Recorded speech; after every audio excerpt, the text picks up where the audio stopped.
Hello everyone and welcome to our track guide for this week. This week we are at Worldwide Technology Raceway, or better formerly known as Gateway.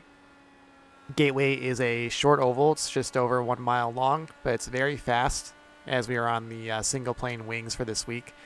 And you can see heading to turn 1, I've got the inputs up because this is actually one of the few ovals we'll actually be braking at, mostly trail braking. And we hold the high line in 1 and 2, we'll talk about that more next time around. And on the backstretch, heading to turns 3 and 4, we're also lifting here in clean air. These are race laps. And we're lifting so we can get to the bottom of the track and kind of keep it glued to the bottom as we come back up to the start-finish line. And as we head again through turns 1 and 2, we're holding that second lane. Second lane is going to give us more of a power off, more speed off. The first lane is usable, although we don't want to necessarily use it all the time. And back into 3 and 4 again. Nice lift. We're half throttle, rolling back to full throttle as soon as we hit the middle of the corner. And coming back to start finish again, we'll see speeds in excess of 185 miles an hour. I just touched 190 there. So I brake a little bit deeper here because I'm going to try and use the bottom lane. Now, most of the time if you're using the bottom lane, it's to try to make a pass. Passing is going to be quite difficult here at Gateway, but most of the time it can happen in the first lane, or if you get the inside line into 3 and 4 here.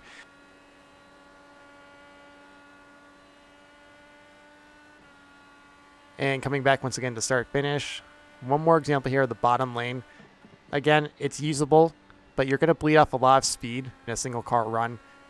Especially more so if you're going to be pinched down by another car, as we'll get to later. So again, really want to emphasize, you really want to maintain speed, build up speed to have a pretty decent lap time, especially in clean air. And those are some basic laps at Gateway. So let's go ahead and take a look at the finer things and the quick tips.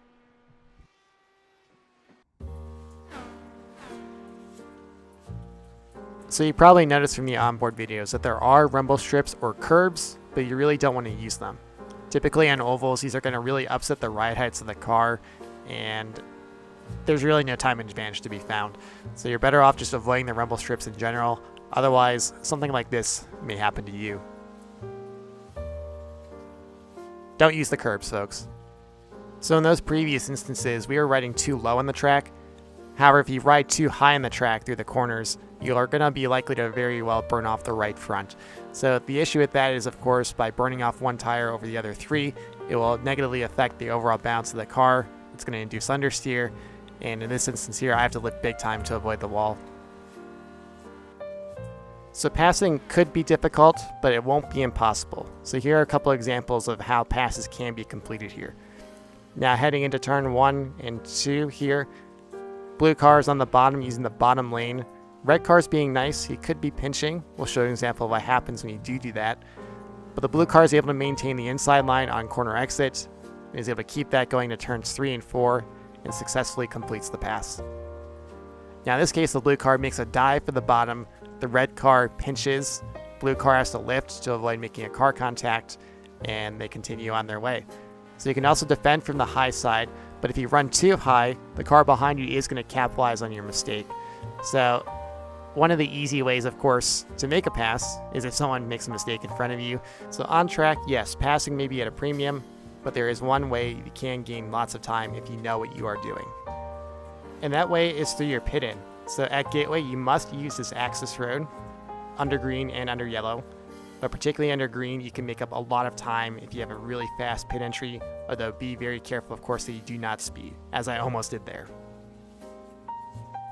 And that's our basic track guide for Gateway this week. If you'd like to read more information about Gateway or the IndyCar, check below in the description for a link to the weekly forum thread on the iRacing Indycar forum, as well as an invite to the IndyCar community Discord.